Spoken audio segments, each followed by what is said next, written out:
இன்றே டவுன்லோட் செய்து உங்கள் ஃபேவரட் ஷோக்களை என்ஜாய் பண்ணுங்க. ஏன் ஒரு மாதிரி இருக்க? என்னாச்சு? உன் சித்தி இன்னும் கொஞ்சம் சரியானவங்களா இருந்திருக்கலாம். அவங்களால தான் இவ்வளோ பிரச்சனையும். இப்போ பாரு, அவங்களும் கஷ்டப்படுற மாதிரி ஆயிடுச்சு. அவங்க பண்ண தப்புக்கு தண்டனை அனுபவிச்சு தானே ஆகணும். இதுக்கு நீயே ஃபீல் பண்ற? அப்படி இல்லை ரேவதி, அவங்களும் இந்த குடும்பத்தில் ஒருத்தங்க தானே.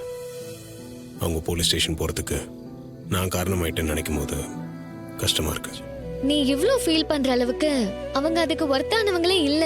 இனிமே வெளியே வந்தா கூட உன்னை எப்படி பழி வாங்கணும் தான் பாப்பாங்க. அவங்க ஒரு விஷ செடி மாதிரி வெட்ட வெட்ட வளர்ந்துட்டே தான் இருப்பாங்க. அவங்கள பத்தி பேசுறத விட்டுட்டு இனிமே நம்மள பத்தியும் நம்ம வாழ்க்கைய பத்தியும் யோசிப்போம். அவங்க விஷயத்துல நான் பொறுமையா தான் இருந்திருக்கேன். ஆனா எப்போ நீ லோக்கப்ல இருக்கிறதுக்கு அவங்க காரணமாயிட்டாங்களோ, அதுக்கப்புறம் நான் எப்படி பொறுமையா இருக்க முடியும்? அதான் அவங்கள பத்தின உண்மை எல்லாத்தையும் உங்க அம்மா கிட்ட சொல்ல வேண்டியதா போச்சு. அத்தை தான் இதனால ரொம்ப அப்செட் ஆயிருப்பாங்க. ஆமா, அம்மா பாவம். சித்தி இப்படி எல்லாம் மோசமா இருப்பாங்கன்னு அவங்க கொஞ்சம் கூட நினைச்சு பார்த்திருக்க மாட்டாங்க.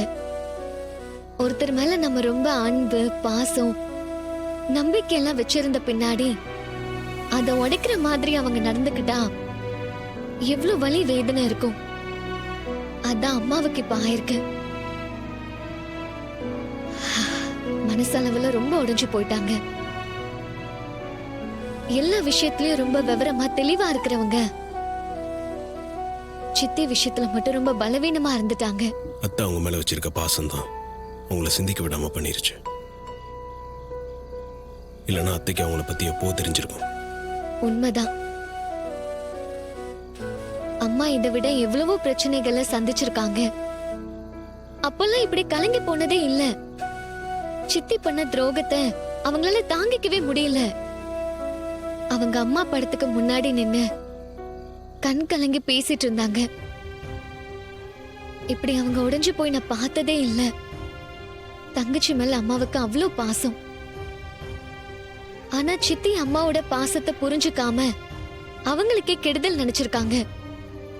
அவங்க பல கஷ்டங்களை கடந்து வந்தவங்க, இதையும் கண்டிப்பா கடந்து வந்துருவாங்க.